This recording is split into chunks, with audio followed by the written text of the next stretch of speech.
He always made people feel good about themselves. Really bubbly, infectious, inspiring. Quite selfless, I would say. He'd go out of his way to tell a joke or be funny. He was very in tune to people's feelings. A friend, yeah, very good friend.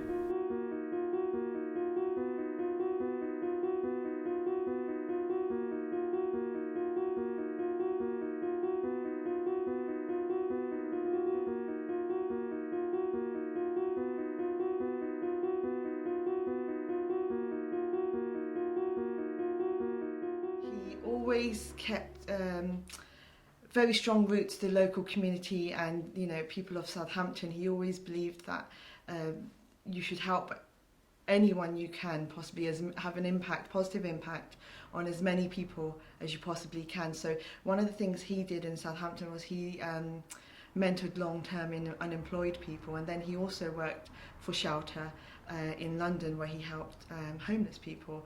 He then also would work on an international basis, but then would also do charity work on an international basis, where he would run marathons in Gaza, marathons in Bethlehem to raise money for Palestinian children.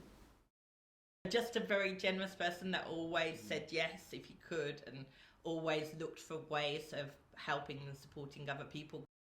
I'd planned a 3-peak challenge. It was in aid of street children around the world, and it was just a couple of days before the event, and unfortunately Dale got very sick and was unable to join us on the 3-peak challenge, and then he gave a rather handsome donation to our fundraising efforts. He left a real mark on all of our lives.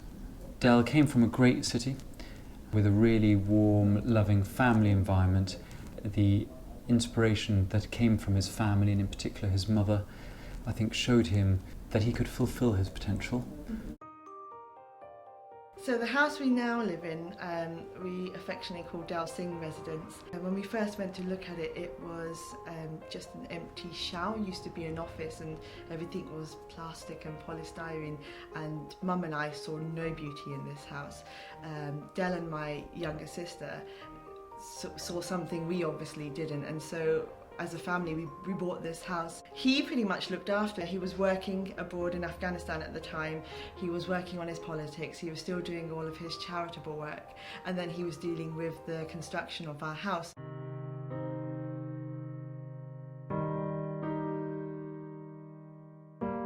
You know, when this happened with Dal and I had to then take over the house, it fully consumed me. I had no idea how he was dealing with the house, and when I went to Afghanistan, you know, the week after everything happened, on his desk, one of the first documents I came across were his plans, and it's a bunch of papers he'd stapled together of exactly how he wanted the house to look, what he wanted the finished spec to look like, and behind these printouts he'd actually written in hand the story of our house, and he'd researched it, where it came from, who owned it, the people who'd lived in there. He had names. What I then did is I took this, it was almost like a blueprint for me, and you know, hopefully we finished the house to the way he, I think, would have wanted it finished.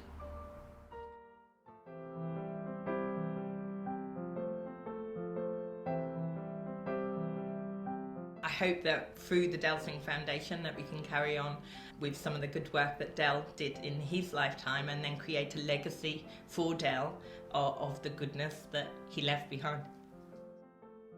At the moment we're offering a scholarship at the London School of Economics, and then we're also partnering up with a school in Palestine to build a playground for them. And then a longer term plan is hopefully we'd like to work within Southampton with children in Southampton to help build aspirations. Those children who might not necessarily have that guiding hand, to show the full potential of what they can become.